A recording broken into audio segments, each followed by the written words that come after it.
Assalamualaikum warahmatullahi wabarakatuh.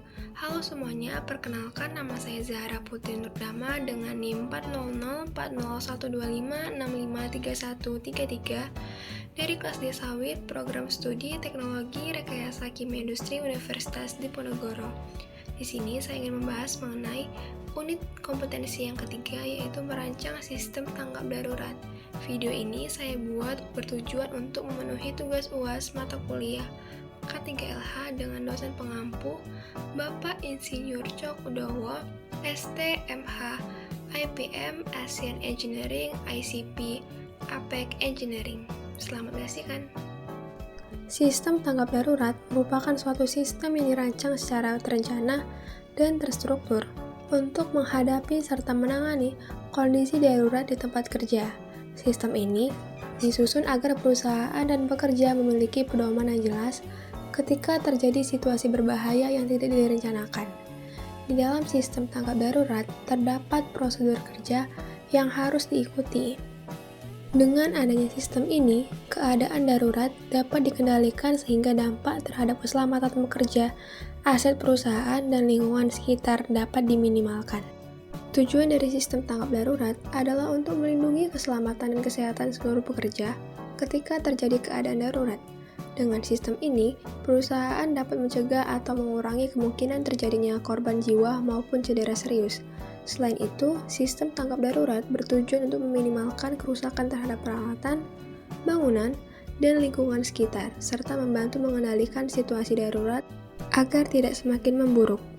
Dalam merancang sistem tanggap darurat, langkah awal yang harus dilakukan adalah mengidentifikasi potensi keadaan darurat yang mungkin terjadi. Identifikasi ini mencakup risiko kebakaran, ledakan, tumpahan bahan kimia berbahaya, kecelakaan kerja berat, serta bencana alam yang sesuai dengan kondisi lokasi kerja. Setelah diidentifikasi, dilakukan penilaian risiko untuk mengetahui tingkat kemungkinan terjadinya keadaan darurat dan besarnya dampak yang dapat ditimbulkan. Hasil penilaian ini digunakan sebagai dasar penyusunan prosedur tanggap darurat. Setelah diidentifikasi, perusahaan harus menyusun prosedur tanggap darurat yang jelas dan mudah dipahami.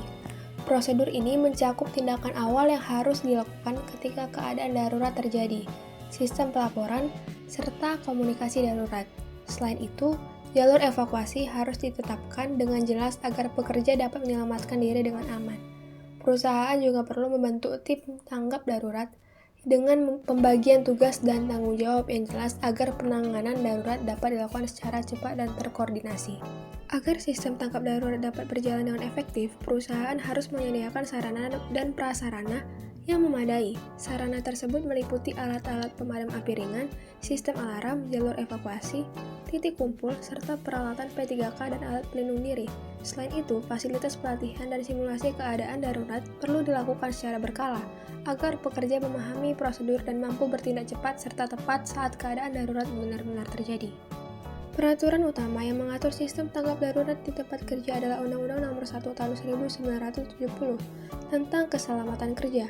Undang-undang ini menjadi dasar hukum yang mewajibkan perusahaan untuk melindungi tenaga kerja dari potensi bahaya, termasuk bahaya yang timbul akibat keadaan darurat seperti kebakaran, ledakan, dan kecelakaan kerja. Peraturan berikutnya adalah Peraturan Pemerintah Nomor 50 Tahun 2012 tentang Sistem Manajemen Keselamatan dan Kesehatan Kerja. Dalam peraturan ini dijelaskan bahwa perusahaan wajib memiliki prosedur kesiapsiagaan dan tanggap darurat sebagai bagian dari penerapan SMK 3, artinya sistem tanggap darurat bukan pilihan, tetapi kewajiban yang harus diterapkan secara sistematis. Selanjutnya, Permenaker Nomor 26 Tahun 2014 tentang penerapan SMK 3 mengatur secara rinci pelaksanaan SMK 3 di perusahaan, termasuk perencanaan, pelaksanaan, dan evaluasi sistem tanggap darurat. Peraturan ini menegaskan bahwa perusahaan harus memastikan kesiapsiagaan personel, prosedur, serta sarana dan prasarana dalam menghadapi keadaan darurat.